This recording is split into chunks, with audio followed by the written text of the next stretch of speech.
It is now time for people to repent. This is not normal. More than 1 million people die from malaria every year, with 90% occurring in sub-Saharan Africa. COVID-19 has changed our world. Today we're planting 15,000 ebony trees in Cameroon, and for the first time, ebony won't be harvested from the middle of the pristine forest. The scramble for Africa was over a long time ago, and now the continent is in your very hands. What you choose to do with that will define Africa's future.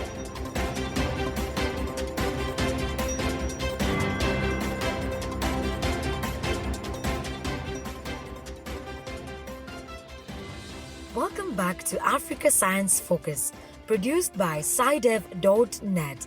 This weekly program takes you across the continent to the front lines of science in global development.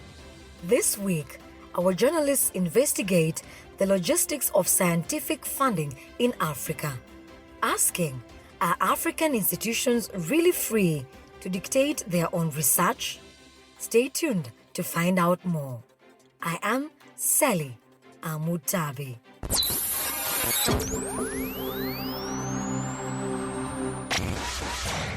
Okay, do you want to start by telling us, by introducing yourself, sir? Yes, so my name is Professor Alhaji Njai.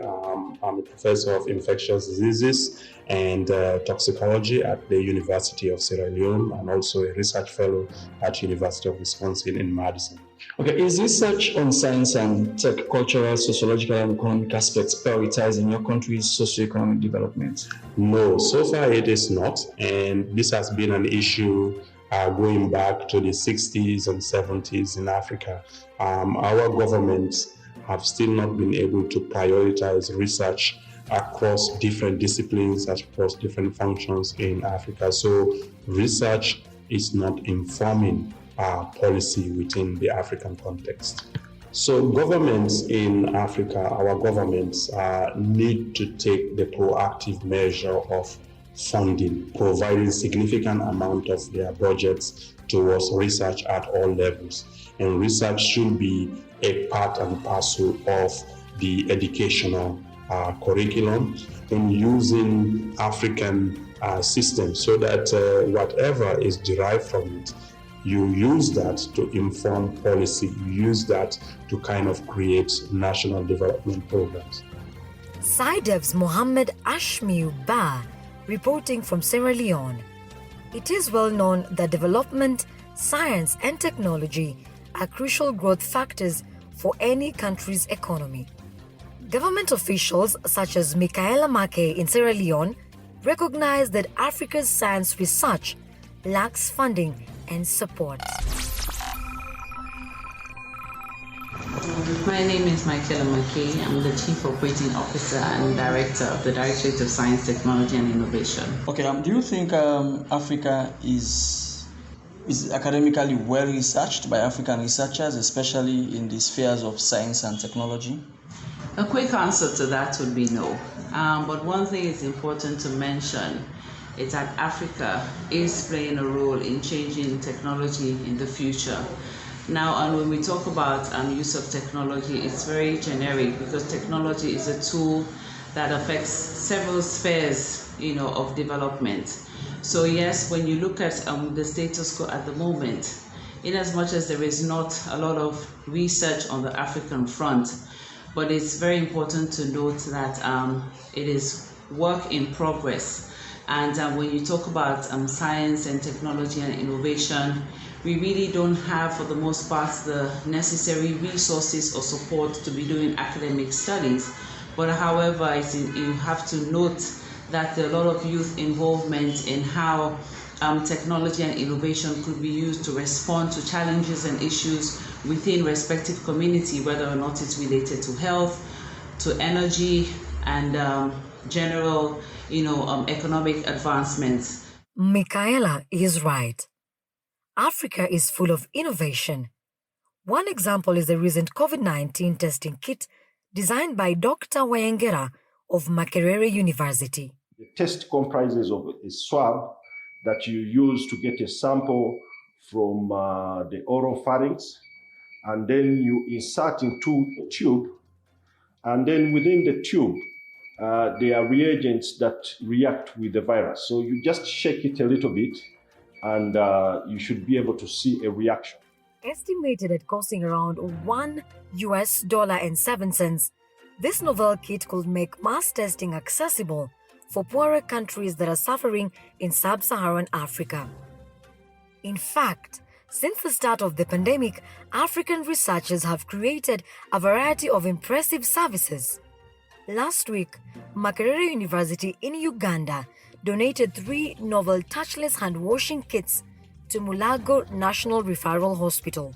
And in Nigeria, a company named Walvis created a mobile-friendly COVID-19 triage tool, a free online platform that has already helped over 380,000 users to self-assess their risk of contracting the virus. However, this research requires funding. Back in 2006, African Union member countries pledged to spend at least 1% of their GDP on research and development by 2010. To date, no countries have realized this goal. With minimal funding available, scientists must rely on external opportunities that originate from the global north. In most cases, across Africa and in Uganda in particular, research is largely funded by external agencies, National Institutes of Health in the United States of America, Wellcome Trust in the UK, and several others. So, in most cases, the research topics, the areas that we tackle in research, are largely determined by external forces. I think that globally the world is recognizing that because most research is funded by the North, countries in the South tend to only be producers of data, which is then sent to the North for analysis and publications. Increasingly, funders are now requiring that there is a data sharing agreement whereby at least the countries in the South can have a say in terms of the data they use, how they will share the data across the board. And the data sharing agreements usually include how data can be utilized by other researchers in the country. Most funding agencies now call for capacity building. So in that case, it becomes a requirement that at least there is money included in the budgets to support African researchers in that case. And therefore, we are seeing an increasing number of papers whose primary authors are largely from Africa, although you'll find that the funding largely came from the North. Dr. Joseph Matovu, a senior research associate at Makerere University School of Public Health. For Africa Science Focus, Sarah Natolo reporting from Kampala, Uganda. Many academics and government officials agree with Dr. Joseph that African research appears to be heavily influenced by the global North. African researchers are not in control of the research within Africa, because if you're an African researcher like me who wants to stay in Africa and do relevant research, you find yourself in the mercy of foreign donors or foreign support. Economic aspects of our people by our people? Not so much of our people by our people, but what we have seen is of other people, the researching on what our people are doing. And even in instances when our people are conducting research, is what's based on what others are doing. Some decisions are externally influenced. However, of recent, governments in Africa have realized that there is a need for research, and they have set up research funds.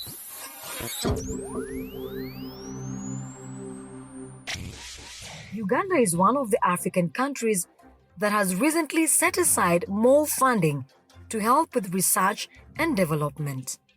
The government of Uganda has now set aside money to support universities to conduct research, and this research is linked to the national development priorities. It's actually a requirement that one's research has to indicate how it contributes to the attainment of the goals set out in the National Development Plan if it has to be funded.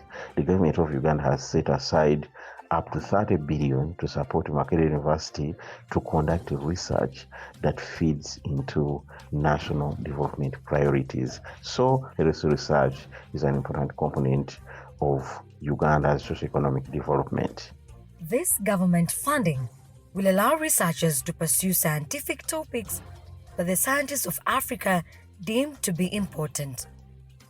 However, academics like Dr. Peter Tumutegereze from the Department of Agriculture and Biosystems Engineering in Makerere University believes that even if more money is available, a lack of technology will prevent Africa from keeping pace with the frontline of scientific discovery. Technology is still behind. We rely more on imported technology, only that of recent. New innovations like in ICT have been developed in Africa. The facilities that are available do not permit good results to be produced. Even when the facilities are there, they come from outside, and you find that technicians have no capability of operating them, or if anything goes wrong, the facility goes down and you have to wait for a technical person from the company that sent the machine from outside, and that hinders research. Though the culture is there, people are willing to do research, but limited by facilities. Modernizing technology and redistributing funding in Africa will take time. Michaela Mackey believes that sponsorship from the Global North provides immediate beneficial opportunities for such a collaboration. Do you think we still have the risk of external patronage from Global North in sub-Saharan Africa? The risk, yes. But however, there is still an opportunity for continued partnership and development. Simply reason being, other countries have done certain research and have implemented certain projects on the technological front from which we can also learn as a people. What is your own office in Sierra Leone doing to ensure that we have more of these kind of researches done by Sierra Leoneans? So one of the things we are doing is encouraging local talents, engaging youths to be innovative, trying to ensure they have the necessary resources to be able to come up with local user-friendly solutions that would address several spheres in education, in health, in agriculture, for instance, how our farmers, irrespective of the fact that they may be lettered, how they can use the simple feature mobile phones to have access to information using basic or simplified technology. So there's a lot we're doing, and also gathering a lot of data that could inform policy decisions on developmental matters. So in your own opinion, has Sierra Leone started on a very good footing for that? Yes, it has. There could not have been any better timing for us to make sure we prioritize the use of technology and innovation to achieve national developmental goals. So as we as a directorate continue to support the efforts of the government across all spheres to use informed data to address policy decisions, we also are working with partners locally and globally to be able to ride on existing achievements and be able to open doors for further advancement in technology. But it's about time that Africans partner with Africans to see how we can use science and technology to be able to meet the needs of our people within our community. Michaela Mackey speaking to our reporter Mohammed. That's the end of today's show. But here at SciDev, we always want to hear from you. Is there something you have always wanted to know about science, health, or development in Africa? Send us a message and we'll find an expert to answer your question. Contact us on WhatsApp via +254 799 042 513. You can subscribe to our program, download episodes, and leave a review at www.scidev.net. I'm Sally Amutabi. See you next Wednesday.